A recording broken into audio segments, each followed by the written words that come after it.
Sapon. I am a writer, director, and producer with Nortainment Productions, and I'm here to talk to you today about pitching your film or television project to a studio or getting distribution and going from there. What my production company does, I am originally from the greater Houston area. I grew up in Pasadena, Texas. That's my hometown, which is part of greater Houston for all of you Houstonians out there. So, hey, y'all. Anyway, I moved out here in 2011, and eventually I started Nortainment, and we have quite a few projects and production deals with several different streaming networks, from like Amazon and Netflix, and a couple of other projects as well. We do television, and we also do feature films. We also do a couple of, like, sometimes we do some commercials and things like that as well, but our primary is film and television. And so my goal is that we're building Nortainment. Our motto is finding the light in the darkness, because I have a love for the noir genre, and anything that's noir is, if you're familiar with film noir, it's dark lighting, hallways, shadows, light and shadows, but it's not as dark as you think when you think of filmmakers of the noir genre. Anything from like classics like Casablanca and Sunset Boulevard to David Lynch and Mulholland Drive, which is one of my personal favorites, and Twin Peaks and so forth. Those are there's always a light in there, and there's a message, and sometimes you don't always see it. So it's finding the light in the darkness. So usually everything has a general, it's entertaining, but yet at the same time providing like enlightenment and entertainment and different ways. We also do documentaries as well. We have a documentary called Masculinity That Inspires Change that I believe is going to be screening. It's actually streaming on Prime right now, but we were able to get some permission to have a special screening for the Real Film Festival. So that's my award-winning documentary that I directed, and it was written by Gunther Swoboda, who is a renowned psychologist and author. And so I can talk about that. Like I said, you can catch it on Prime, but it's also going to screen this week at Real. You'll also get a sneak peek of an animated series. We're doing our first animated series that kind of came about during the pandemic. It's also, the domestic distribution on that is Amazon. So we have, these are short episodes. It's going to be a 6-episode season 1. All the episodes are usually around 10 to 20 minutes long. It's just, that's the way we kind of did it. It's a sci-fi. It's mixed with live action. So these animated characters in a live action background.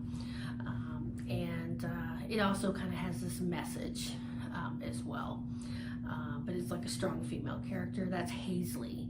And we did a mini pilot. Our mini pilot is short. It's 2 minutes. It's more to introduce you to the series. And so we also had permission to do a special screening of the mini pilot as well at Real. And you'll get to see a trailer of my upcoming feature film, Lifelines, that we shot last year, that will be in theaters next year. It's a psychological drama that has a message of mental health for people that are I've known people who have battled bipolar, friends, family, and so it's a little bit dark, but it has a message in there about, for mental health people, that you're not alone and that you are needed. And so it's entertaining, but it's humor moments, but at the same time there's that message of hope. So you'll get to see a trailer of that before it hits the theaters next year. So what we're going to cover in this panel is, again, getting your project greenlit and ready for distribution. Because first of the topics, you made your movie, or you got your TV series, whether it's idea or concept. Now what? it can be a very daunting thing, distribution. And I actually, a little bit to go not too much into my background, I was kind of thrown into production. Yes, I went to UT for film school. I'm on their alumni team and done some mentor sessions with that to give back. And I got the opportunity to really intern from studios to independent sets, working shorts. And what I tell everybody is just immerse yourself in all aspects of the creative process if you can. I mean, you want to have your focus. Do you want to be a writer? Do you want to be a director? Do you want to be a producer? But if you're going to be producing, you do need to know about distribution. You need to know about, one thing we're going to cover is packaging your film or your television project. And we're just going to hit some things. So during the networking of the film festival, they'll be open up for some Q&A. So I'm definitely open for questions, and then you can always feel free to reach out to me. Well, I'm sure there'll be some ways to contact or, connect with me on, Instagram or Twitter or whatnot. And if you have questions, and we'll kind of go from there via email. So we'll cover things from packaging the project to working with the film market, the film and television markets like MIP markets, AFM, NATP, Book Expo, which that's a different one. It's typically with books, but I'll tell you why it can be beneficial if you know what you're doing. Working with sales agents and literary agents and managers. Also, and like I said, I have a teleprompter here, so if I look down occasionally. And then, just dealing with the different, those are the different aspects of putting together your project. So like I said, I'm based here in Los Angeles. I office in a creative studio where No Entertainment is headquartered on Wilshire Boulevard. So I'm kind of right in the heart of everything, where we're close to when we're doing meetings and whatnot. We have access to green screens, and we have our edit suite, and we have a podcast studio. We have a lot of really kind of cool stuff just to keep growing our company. But so just kind of dive right in, time permitting here, is you've got this project.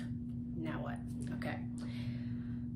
When you jump right in, you always plan it before, you're gearing up for production. You've made we're going to just start with after you've filmed it. Now, there's the feature world. Let's touch on that first, and then we'll go into television, because television can be a little bit complicated or just a little bit more detail, but not saying that, it's not, out of reach, definitely. If you plan and you keep an open mind, and you just, as I always tell people, to be nice to everyone. This is a tough business. It's very fast paced, but you're going to have, just like in anything, there's going to be people you won't get along with, and then there's going to be people you don't. My rule of thumb is even with, your enemies, keep them close and just be polite to everyone and stand your ground. And try to keep as much control to your project as you can. Sometimes it doesn't always work that way. If you do, it does help when you have an agent or manager, and we'll touch on that as well. But one of the first things you do is with your feature film, you want to have let's say you've got it, you don't have to necessarily have your entire film cut together if you're going to go distribution. I mean, there's the festival route, which sometimes people will submit to film festivals just because that's a one way. A lot of people will start with a short film first, or whatnot, or submit to some kind of awards, because you can get a lot of recognition through the festival route. So there's nothing to that, just like with Real. And big or small, film festivals are a good way to network, even in COVID times where we got virtual, we're having to do everything virtually this year. You still have a plan going in if your film's being screened. Be ready for Q&A, even if you're nervous. And, just like you would submit your film to a film festival, what do they ask for? They always ask for some kind of EPK or electronic press kit or something, even if it's a physical press kit. you want to have, that includes, synopsis of the film, a trailer of the movie. Electronic is usually a lot easier because, you can just pass it on to USB and send it, or you can have it up on a cloud drive and you give access. Here's our EPK. It includes our trailer. It's got cast and crew bios, and filmmaker bios on everybody. And any other details, anybody that saw screenings, if you have a chance to, especially when you're doing things by yourself, it's very good to, if you've got any connections in the industry, to, like, whether it's a well-known writer or director or agent or somebody, even if they don't represent you, if they see your film and they go, and they're willing to give you some kind of quote, and you can put that in your press kit. Because to me, reviews and quotes are kind of worth their own weight in gold. So definitely, I would say that's something you want to, have that in your press kit, is any kind of reviews or any kind of press on that. Other things, you want to have that press kit, and all that kind of stuff. You want to have, I was given some advice one time, is cut together a good trailer. Sometimes when you're going to market, because I've directed some films, and what helped get us on Amazon is we had, actually for both projects, we had the trailer cut together, and that helped to get us a deal. And so with Masculinity That Inspires Change, which it will be, we got permission to do a special screening at RRIFF, so you will get a chance to see that. It's on Amazon Prime right now. And another project, I have a Hazley on Prime. That's also my animated series that we're doing. That actually, it's an entire virtual production. And it's my first animated mixed with some live action, because it's animated characters and a live action background. It's a sci-fi kind of noir animated with a strong female character. And you'll get to see the mini pilot. Each episodes are going to be like between 10 to 20, maybe 30 minutes long. But our pilot was only 2 minutes because it's a narrative intro.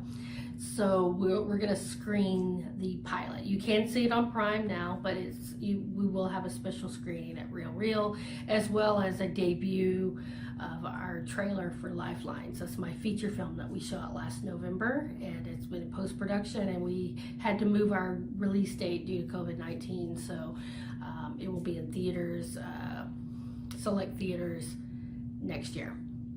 So you'll get to see, and Lifelines is a psychological drama dealing with mental health. It's entertaining, it's got some humor, but at the same time there's a message of hope for those dealing with depression and bipolarism, because I've known people with that, and so that's something that's very timely, important. So I hope you enjoy that, and look forward to talking to anybody, if you have any questions, after these presentations, during our Q&A sessions and so forth. So again, kind of jumping right in, we covered EPKs, we covered your marketing kit. One thing, if you build up your contacts, where you want to make sure you research where you think your project can go. Do you, you don't want to just say, oh, I have a contact at Paramount Pictures, this project, oh, boom, I'm going to pitch it. Well, what if it doesn't quite fit? And believe me, I've done that. Like early, I was in my early 20s. I was a producer on a project, and I got some great feedback on another project that I had submitted, just to show them, hey, this is what I've done. But this was the project we want to develop. And they were like, well, it was a fun project, but it's not really up our alley. This is more of what we do. And I'm like, that was just, I wouldn't do that again. But make sure you research your distribution or whoever you're going for before you say, okay, this is the project. This is, make sure, like, if they only do dramas, or if it's a distributor that only handles, special interest groups, or they only do documentaries, well then, and you have a documentary, then maybe that's appropriate. Or maybe they mainly do horror. Don't submit, just make sure you do your research on that. Don't just like, oh, I got a contact and maybe they'll refer me. Well, what I got out of that was they were like super nice, and they gave me some really great feedback that I could use for my press kit on another project, which kind of leads to some of the other stuff. So with the you research that seems like a given. Just make sure you have your list and contacts, and don't be scared. When we jump into a little bit about the film market, that's where you can find out who's going to be at that market, because being at a film market is very important. Now in COVID-19 times, all these markets have been virtual, every single one of them, just like the festivals. If they didn't cancel, they did an online version, which is a little tricky because, like I said, I always do better in person like anybody else, but you got to roll with it. And don't just give up just because, well, it's virtual, I don't want to do that. You're just going to have to figure it out. Like I said, I love to be right there. I hate that I can't reach out and talk to all of you guys in the audience, but at least, hey, we get to be here, and then maybe one day we'll all meet next year, or whenever it's safe to resume regular gatherings again. So when you're going to market, that's your next thing you need to divide, is you need to be familiar with the film and television markets. And we're still talking about film, but you have MIPCOM, you have AFM, and you have MIPTV, and you have NATP. NATP is a smaller one, but there's a lot of like major studios and distributors will be there. It's in Florida every year. It's usually around this time. I'm not sure quite what they're doing. I have not attended NATP before. I usually just do the MIPCOM market. I didn't get to be in person, but I do also have an agent and a manager now, but I still do a lot of stuff myself, and now we just work as a team, and we'll kind of get into that. The other market is American Film Market, AFM. Everybody's familiar. That's actually going on right now, and I've been in between this festival, we've been dealing with meetings since last week when it started, and it's all online as well this year. It's every year in Santa Monica around this time, and this year it's AFM online. So it's pretty much set up the same way. There's screenings, it's a market. All these markets are kind of expensive. MIP is a lot more. MIP is in Cannes. They also have a Cancun, which kind of covers a lot of Latin America, and then they also have MIPCOM China as well. And then they have like MIP Docs, that's more geared to documentary projects. They have MIP Junior for like children's projects. But there's another market that's for the Asian market as well, that we've been talking to some people for on some of our projects. It's actually going on in December. I think it's Asia TV and Film or something like that. They're all really good. And when you do sign up for one of those, just like because they're trade shows and they have booths, and with the online, they're doing online booths and online ads and different ways like that, but they're still setting up private meetings one-on-one. Like any trade show you would go to, you want to go in prepared. And a lot of times, if you just go and you got your ticket, you're all excited, try, even if you're like, you couldn't decide at the last minute, if you want to go, there's one way to go: observing, because you still never know who you're going to talk to. If you're able to kind of organize, which I suggest, most meetings are set up 6 months or more before the event. So if MIPCOM is every October, that means those events have been starting before summer started. So usually they start back in the spring. At MIP TV, which is in April, those meetings start probably around the time MIPCOM is ending, or in the winter, or even January. You could probably still get some meetings set up 3 months. I've had some I got a month ahead of time. Those people, they book up quick, and you only have so many time to pitch your project. So you want to go in, prepare to just have your meeting might only be 10 minutes, because you can usually get 10 minutes of anybody's attention. Don't try to go into like so much detail. Let them pitch your project, leave it open for questions, and just have a dialogue. Just try not to overtalk it, oversell it. Leave it open to where you get in what you need to get, be prepared, and then boom, they'll ask questions about it. I tend to be where I don't think I've ever had a project. I've had projects where it was scheduled as a 10-minute meeting, and then they're like, wait, I want to hear about one more project. And I thought, yes, I did well.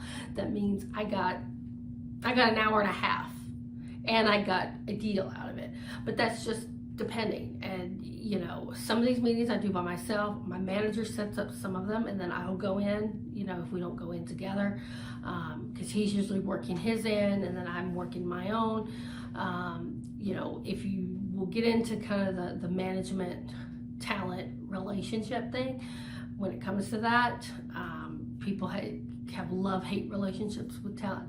I usually love the talent and agent manager relationship, because it's more people on your team, more in your corner, but it's all about trust and kind of just being honest with everybody. And so if you're going at it alone, even if you can go to these events by yourself, that's fine. I do fine at that. If you're able to have a buddy system, a wingman, that always helps. I always do best when I have at least someone. When we were at MIPCOM, my manager, I was like, okay, he's like, I've got a boatload of meetings.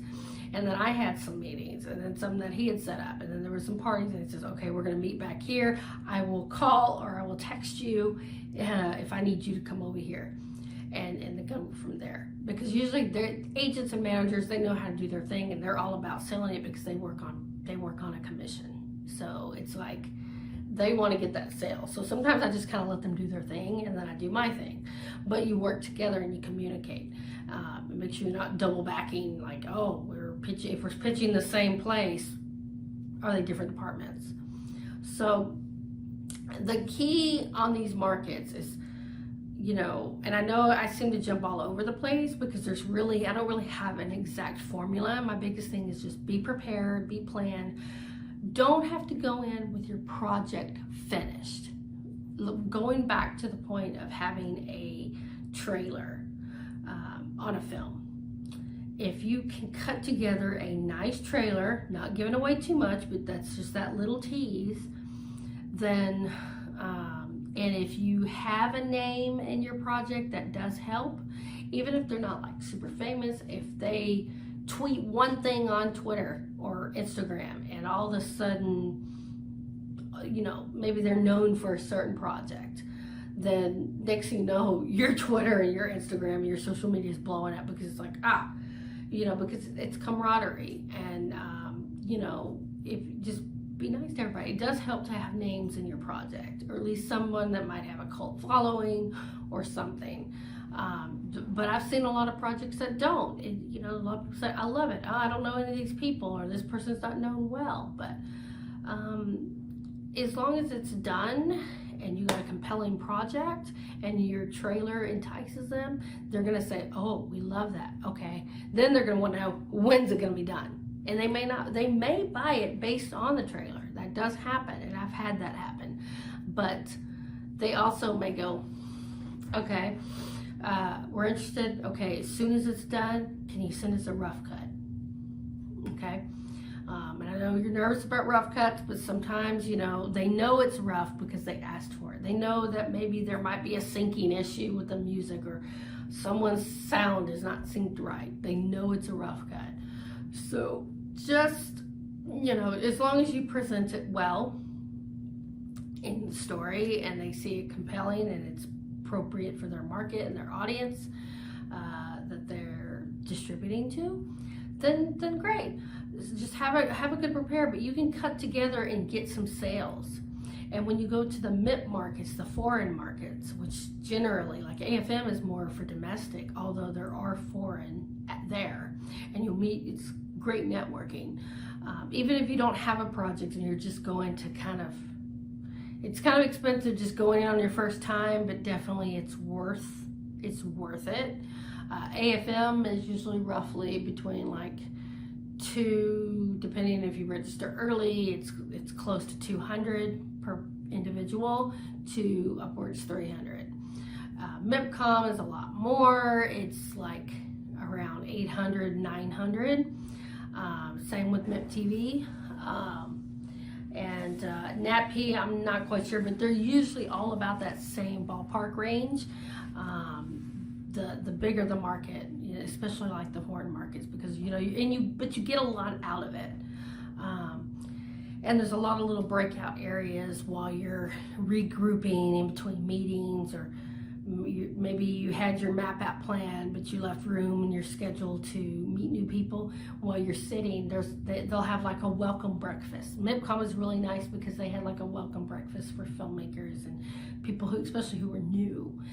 So, they had coffee and pastries and all that kind of stuff. Now with the virtual, it's just an online and, bring your own coffee. But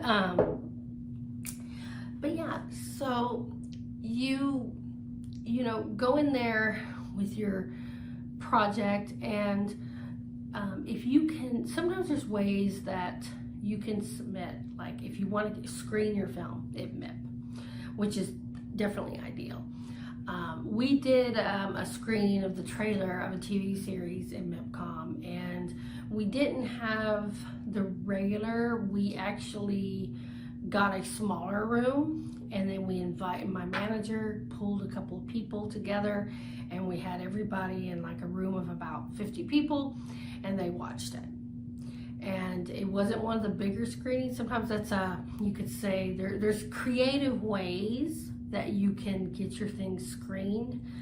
You might not get all the promotions from the festival because these things are expensive. It's like, oh, it's screening. Do you want an ad? Do you want to do this? And if you got the budget, do it.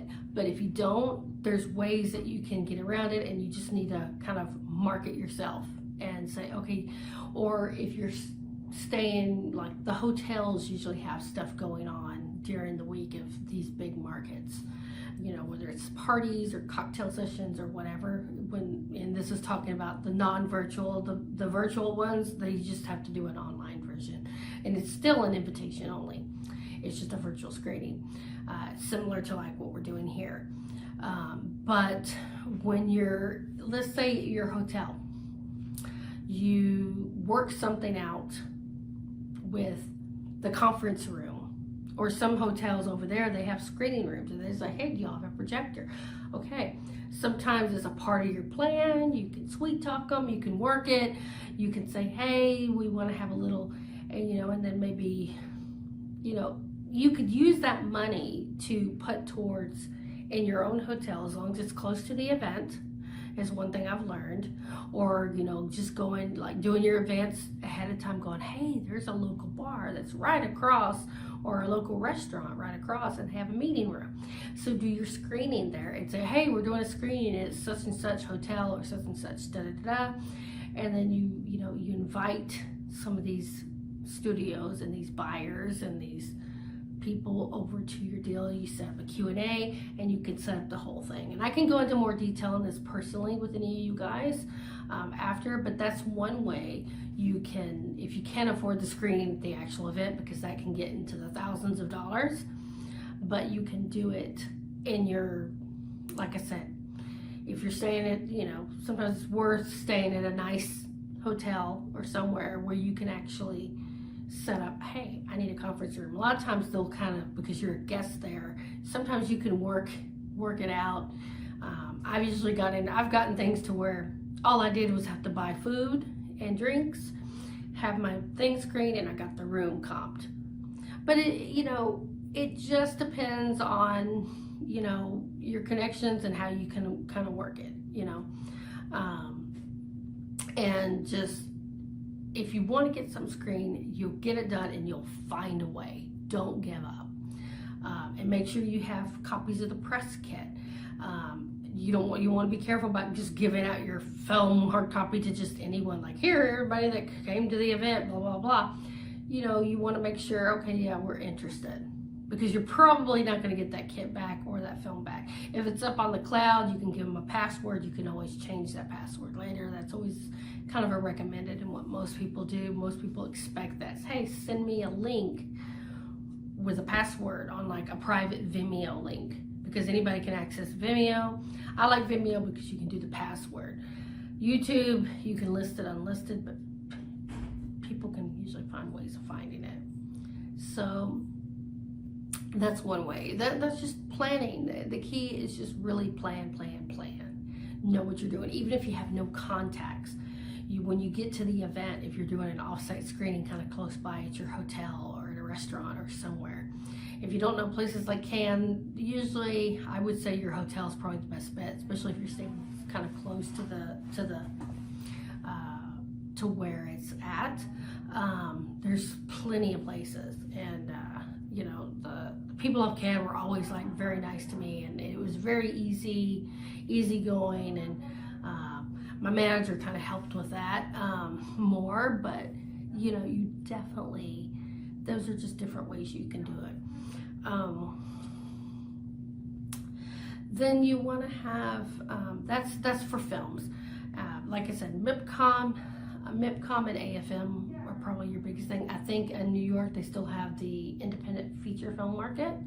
I think that's one. I think it's IFM, I believe, or IFFM.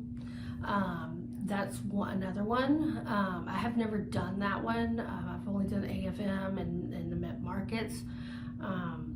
But they're geared more towards, so MIPCOM in October, AFM in November. And then the television markets are usually good as well. You just if you're pitching a film, just make sure, you know, if you're going to that distribution and they're only looking at television, doesn't mean you can't pitch your film. Or if you're pitching television and that's mostly a film market, they will probably still listen. Just make sure you might want to have that set up, because it is geared more towards, you know, just go in knowing with a plan, even if it's your first time. And it's definitely worth the investment. These are expensive markets, but just like any trade show, you know, sometimes, you know, you can get a little bit of a discount. The first time I went, you know, I got some of mine covered, but I also had to out pocket some of it, but it was definitely well worth it.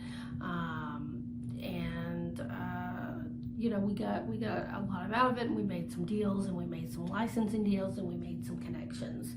So I definitely, that's how, when you're going the independent way, going to MIPCOM, MIPTV, AFM, NATP, all those markets is crucial.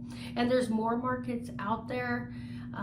Like I said, there's Asia TV and Film. All of those are just the main ones that I kind of recommend that you get familiar with. And I can always email anybody or provide some links so you can just do your own homework and research, because when you sign up, you'll have a plan, and usually everybody that signs up, you get like a packet of who's who at the event, and go from there. Usually you have, MIPCOM has really nice badges that I think they just reprogram it, and it's like, it's got a barcode on it, it's got the Wi-Fi code so you can work. It's, I mean, they're fancy, and then people can scan them or whatever. So that's one way. The other way is getting a sales agent for your project. That definitely helps, because then they just take the reins, and then you know, submitting would be just like if you submit to a talent agent. If you have an agent or a manager that handles you as a literary producer, writer, director, that will handle the project, and usually agents, they take between 10 to 15%, sometimes it's 20, it just depends on that. If it's a manager representing you or your company, a manager takes 15%, an agent takes 10%. But they actually, that's their job. They go in and they set up these meetings, and that makes it easy. And a lot of times they'll handle stuff. They may call you in. If you're able to go, sometimes they'll go for you. So I can't afford to go to every single market. It can get really but a lot of times managers, they're out there anyway, and it does make things a lot easier. Because if I can't go, I said, well, you know what, I can only afford to go to MIPCOM. But, you know, and you can also market. I didn't say, even if you're not in the festival circuit and you're going straight to distribution, you can market at film festivals. Because as you know, sometimes you can set up special screenings where it's like an out of competition screening. There's different things. Cannes Film Festival, Cannes has a number of film festivals or festivals within the festival, and then there's a market in the festival, and then another market I mentioned for film is the European film market, which is also sometimes coincides with the Berlin. I've had a short film that screened at Berlin, and then I had a series that got announced at the European film market in 2016. All those markets, and I actually wasn't able to go to those, but we got announced anyway, and we made the trades.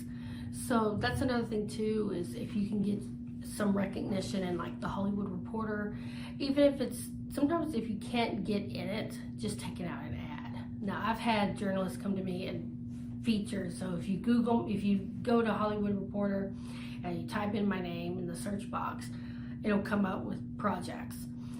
If you go to Variety, I think you have to have a login access to see the rest of it, but actually it will list me in entertainment in there as a film executive.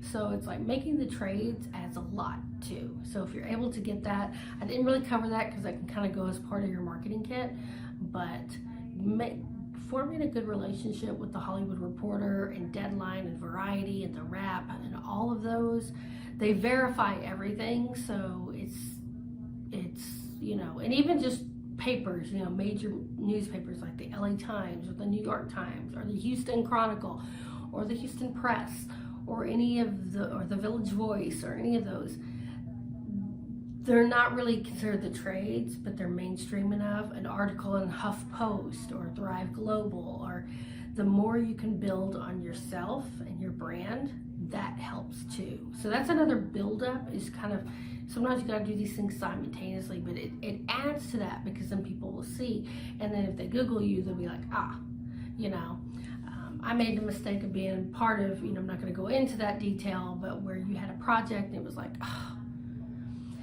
But an executive gave me a bit of advice. He says, if you're questioning who that person is, Google them in the trades, see what comes up. And sure enough, the person I did not see anywhere. Even if it's a small, tiny little article or mention, or just a mention in Variety or THR, it helps because it's the trades, and that's key. Anybody that's worked with trades, even outside the industry, it's definitely very key. But that kind of just goes back to branding and marketing yourself, because you want to brand the project. You want to make sure you're branded, even if you don't have as much of a following. You don't have to necessarily have all this social media stuff going on. To me, it's just having good content and just being prepared.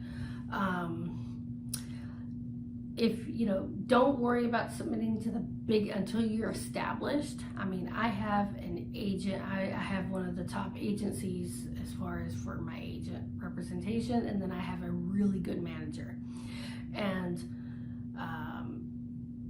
but get someone that's hungry and reputable and not into gossip, and just they see the work and they want to get out there, and they're going to like make as many calls as they can, and they're going to set up meetings, and they're going to try. You know, it's just like actors. You know, you want someone that you don't expect them to call you and talk to you every day, but you know that they're working, because they will email you, or sometimes they'll show it and they go, you know what, you know, or they'll listen to you and say, you know what, I'd like to get this name for this project, and can we package this, because there's a whole lot of stuff. And then now that means we're going to segue into television. Television is more packaging the project, and you don't necessarily have to have a completed film or trailer with television. The key things on selling your, it's like, I've got a TV series, and I get a lot of people that come to me and says, oh, I've got this great idea for a television series. Excuse me. And I'm like, okay, one of the key things you need to have a pilot your pilot script written. It might change, because as you know, just with any project, what's written from the beginning, it goes through a lot of drafts. So you want to have a finished pilot script when you're getting ready to go pitch your project or submit it to anyone. Another thing too is when you query, I get these too, we don't usually take unsolicited manuscripts in entertainment. You know, our slate is kind of full right now. But one thing I tell people, as I said, don't ever just send your script if you're not represented. You know, you can send a log line. You want to keep it short and sweet. If they're interested, then they'll say, okay, I want to see the script, or I want to see your. The other key thing to have besides the script is you need to have a series Bible of your show. The Bible is very important. And you can actually, and I have some links that I could probably send, or, you know, they have resources for some top shows that you've heard of, and it'll actually have a sample of their series Bible. And there are the actual series Bible that was used to pitch and sell these projects. Whether it's Strange, I think I've seen Breaking Bad's series Bible, True Detective, Stranger Things. What's funny is when you look at it, sometimes they have a different name. Like Stranger Things had a different name when it was being pitched. Breaking Bad, I looked at it and I said, I don't remember that, because I love the show, and I'm like, I don't remember that scene, because it's series Bible. You want your concept there, but by the time it makes it to production, you know, there's going to be a lot of changes. It might open with this, or this character might hear, but then by the time it makes production, that character doesn't even exist anymore. The thing is you want to have a series Bible that has,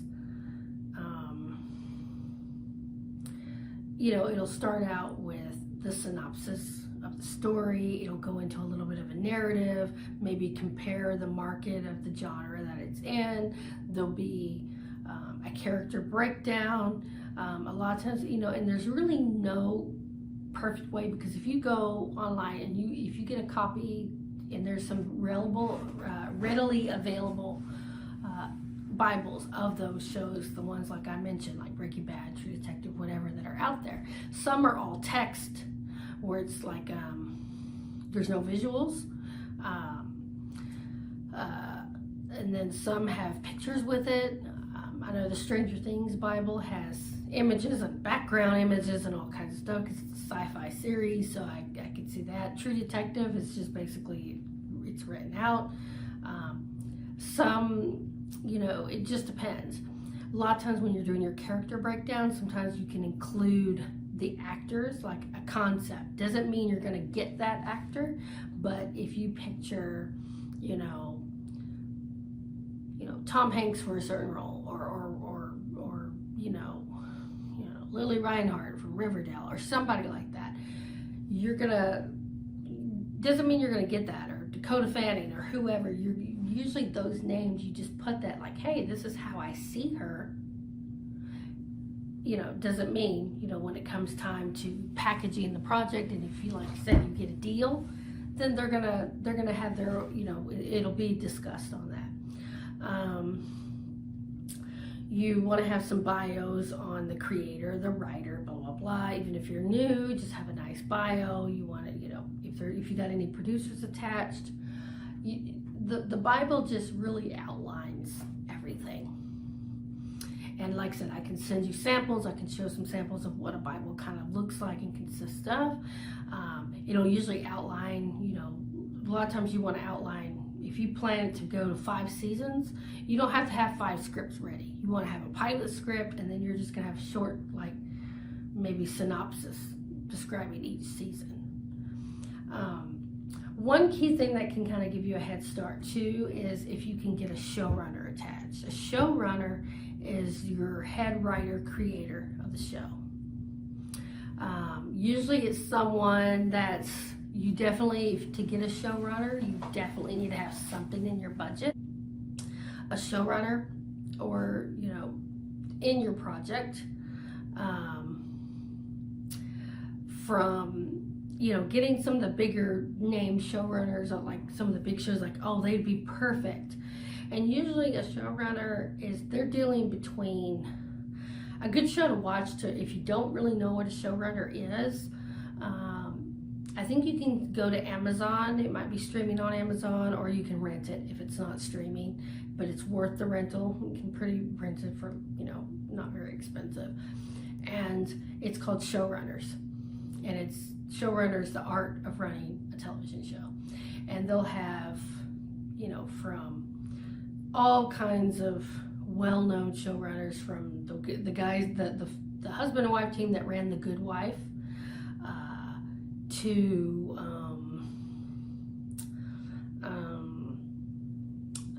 J.J. Abrams back when he was a showrunner. There's like a whole set of people that you can you know, look at. And you know, getting them, you know, you go through their agent and you're like, hey, I want so-and-so to be my showrunner for this show, you know, this fits. They're going to go under the budget. They'll want an offer on the table.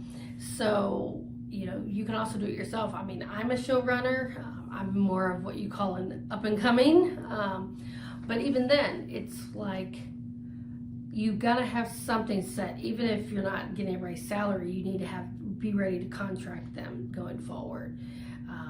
You could always get a letter and say, hey, we've got so-and-so interested in being our showrunner. They might be willing to do that. Usually it's a connection thing. Usually having an agent or a manager will help you with that.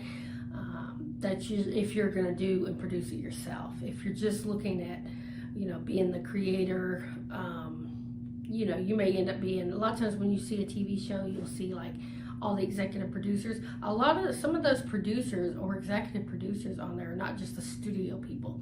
They're also the writers. Some writers in the writer's room are or EPs.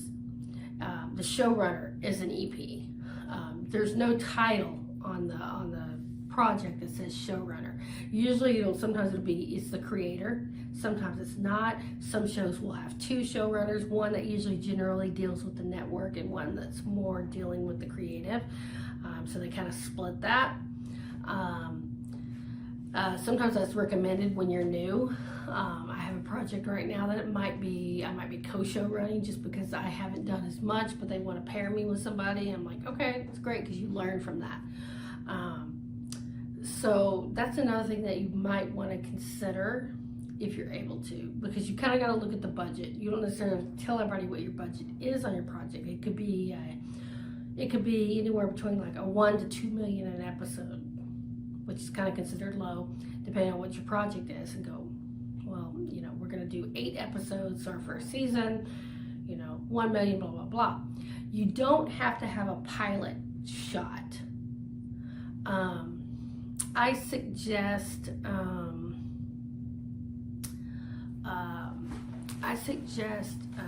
having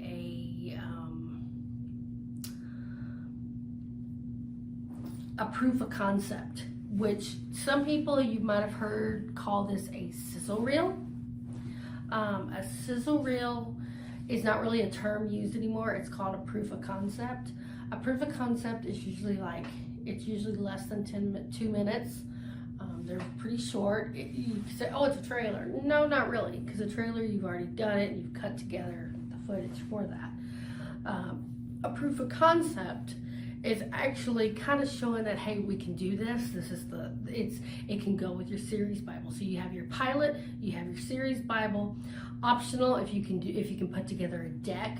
A deck can go into more detail. That's where you can get, you know, into using colors. You know, if you have letters of intent or, you know, letters from known actors that have read the script, said, oh, I love this, whatever, we could get this person, you know, and they want to vouch for the project. A deck can kind of be a full color. It's more of a marketing plan, a marketing business plan. So you have the deck. That's optional, but if you're producing this and you plan to be more involved, then you need to have a deck, a series Bible, a pilot, a showrunner. Have in mind, if you plan on being the showrunner for your project, be prepared that even if they say, well, you don't have enough experience, you can negotiate certain controls, you know, because the showrunner runs the show. You know, the director in television is important, but they're not as much, it's not like in film where the director pretty much has all the control.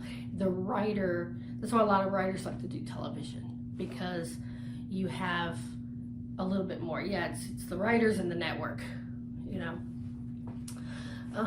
So yeah, that's something to just make sure you have all that planned together going forward. And like, okay, here's my Bible, here's my da-da-da, because you don't want to pitch something unless you have a pilot ready. You know, a good Bible that's free of typos and clean, a marketing deck that's got some details. You know, you could have some research in there, some analysis, demographics, whatever is appropriate for your project, bios, full bios on everybody involved and such. You know, maybe some stills, some artwork from the project, conceptual stuff, storyboards, if you're able to have that. I've seen that in some. There's really no right way as long as it looks presentable. If you're able to produce a proof of concept, and you can usually, you know, you might have to put a little money towards it, but if you're able to do that, like I said, you can also do a proof of concept with stock footage. If you're not able to shoot it, I've seen some well-known directors and producers, you know, you're like, well, that's a proof of concept. It's obvious they didn't have the budget to shoot that scene because that was on a ship, but it works. You know, it might have even had some music that wasn't quite cleared because it's a proof of concept, and it's only for sales purposes. Some people will put on a private link, some people will put it on the website page, whatever. It's a proof of concept. It's meant to, here you go. And that way it saves you from having to do a full pilot that might not get sold.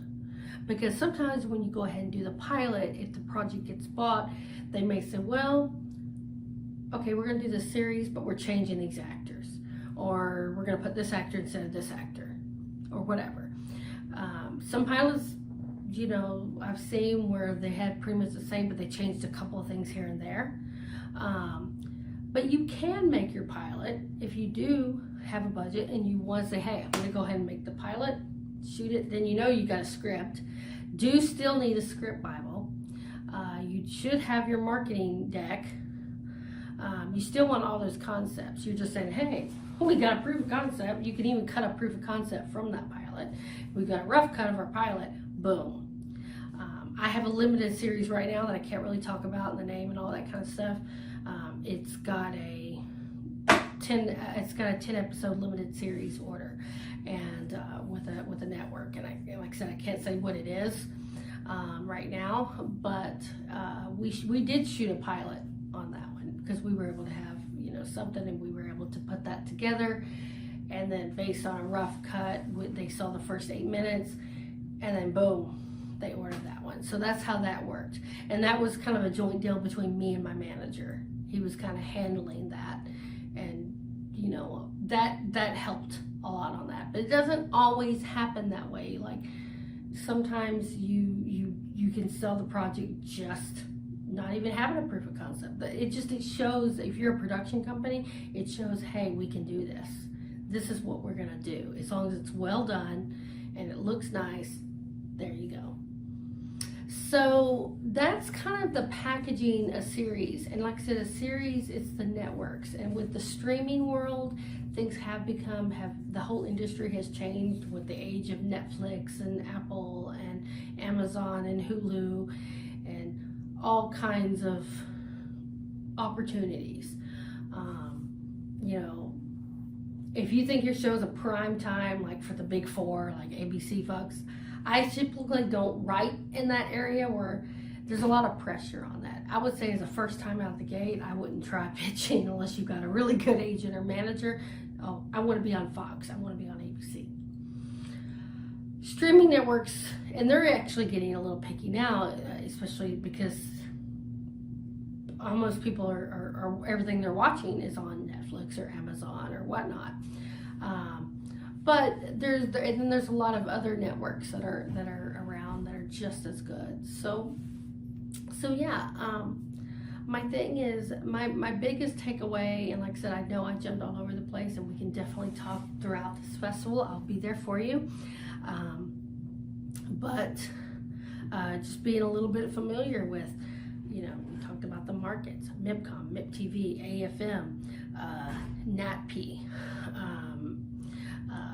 the Asian TV and film markets in December.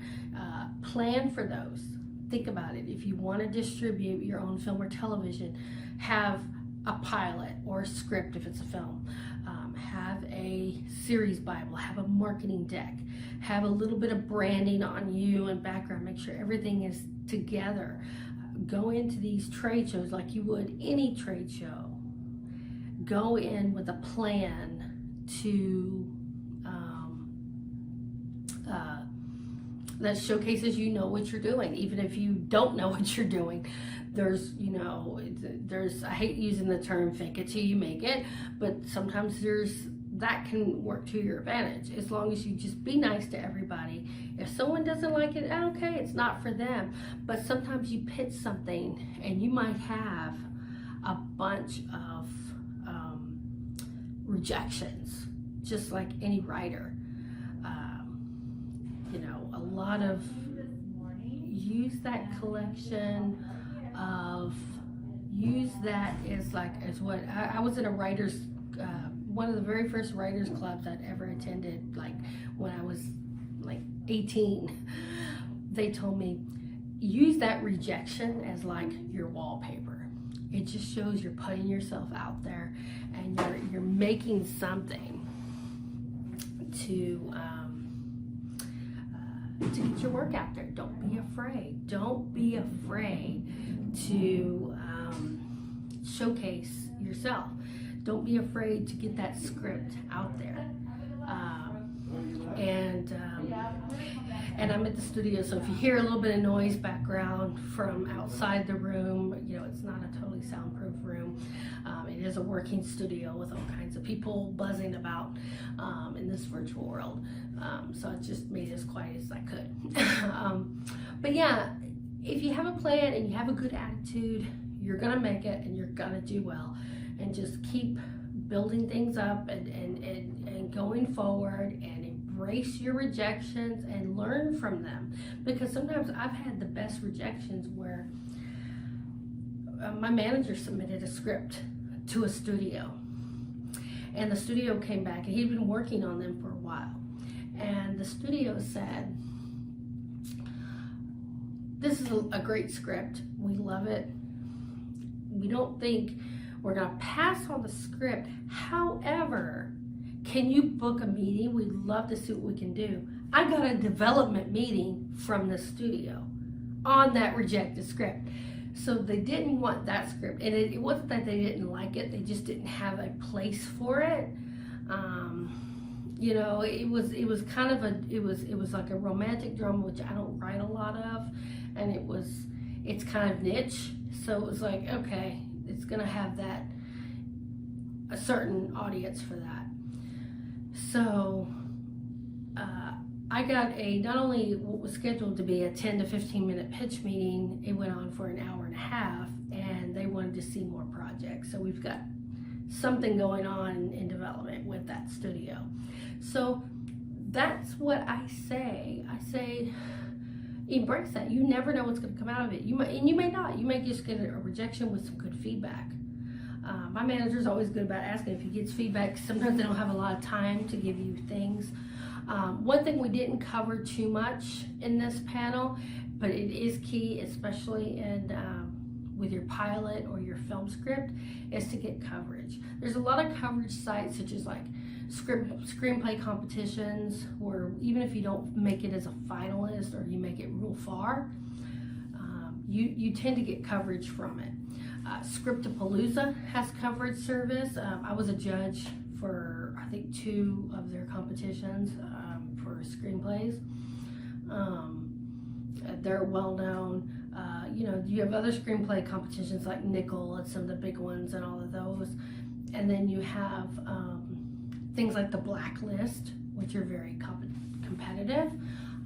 If you're in the horror genre, they have, if you've heard of the blood list, I know the lady that runs that one.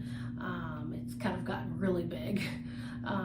And those are usually unsigned projects, but a lot of times things get bought. I think one of the Cabin Fevers was on the blood list, and there was a couple other things like movies that got made or bought because they were on these lists: Blacklist, Blood List, Scriptapalooza, or just any kind of coverage.